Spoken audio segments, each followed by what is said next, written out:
¿Alguna vez nos hemos preguntado cómo se construye la identidad de todo un país? Bueno, pues hoy vamos a adentrarnos en la arquitectura intelectual de Gilberto Freyre, uno de los pensadores más importantes de Brasil, para entender su revolucionaria definición de cultura.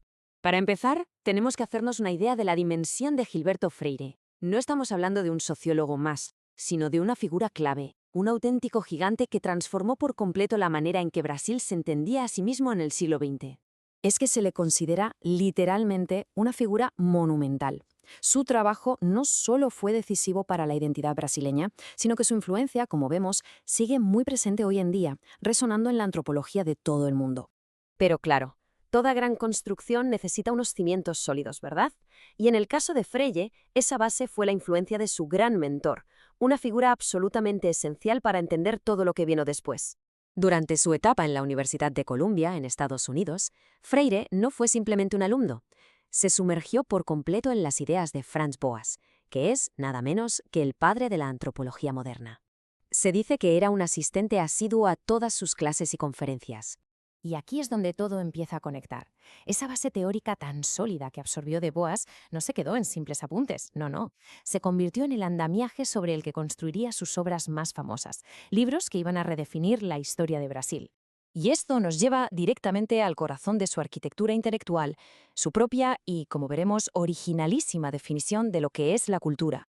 Entonces, la gran pregunta, ¿qué es exactamente la cultura para Gilberto Freire? ¿Cuál es ese concepto, esa idea central que articula todo su pensamiento? Pues ojo, porque aquí viene un dato curioso. Aunque esta idea de cultura ya estaba presente en sus obras de los años 30, Freire no la publicó formalmente hasta los años 70. Ese artículo tardío es, por así decirlo, la clave que nos permite descifrar todo su trabajo anterior. Fijaos qué sencillo y qué potente.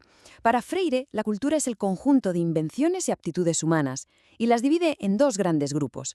Por un lado, las materiales, técnicas de construcción, herramientas de caza, la agricultura, todo lo tangible. Y por otro, las no materiales, el mundo de las creencias, las ideas, las costumbres. Pero claro, esta cultura humana no es un bloque único. Freire explicaba que se manifiesta en conjuntos diferenciados y específicos. Podemos hablar de una cultura maya, guaraní, francesa, ya sea a nivel tribal, regional o nacional, cada una con sus particularidades.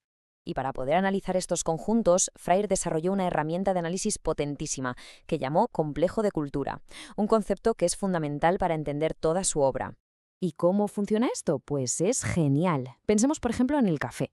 El café sería el motivo central, y a su alrededor se crea toda una cadena de invenciones asociadas, desde las técnicas de cultivo y el transporte hasta los rituales sociales que hacemos en torno a una taza de café. Todo eso forma un complejo de cultura. Muy bien, ya tenemos los planos, la teoría. Ahora vamos a ver cómo Freire utilizó esta arquitectura para levantar sus grandes obras. Y aquí es donde vemos la genialidad, donde todo encaja a la perfección. Su libro Nordeste es, en esencia, la aplicación de su teoría del complejo de cultura al motivo central de la caña de azúcar. Y su obra magna, Casa Grande Senzala, es la descripción de ese gran conjunto de invenciones, materiales y no materiales, que dieron forma a Brasil. Teoría y práctica, inseparables. Entonces, ¿cuál es el legado que nos deja esta increíble estructura de pensamiento? ¿Qué es lo que perdura de Gilberto Freire hoy en día? Pues su arquitectura del pensamiento, esa que se asienta sobre las bases de Boas pero que tiene su propia estructura, no es una pieza de museo, es una herramienta viva, un marco de análisis que, como leemos, sigue influyendo con fuerza en cómo entendemos las sociedades, no solo en Brasil, sino en todo el mundo.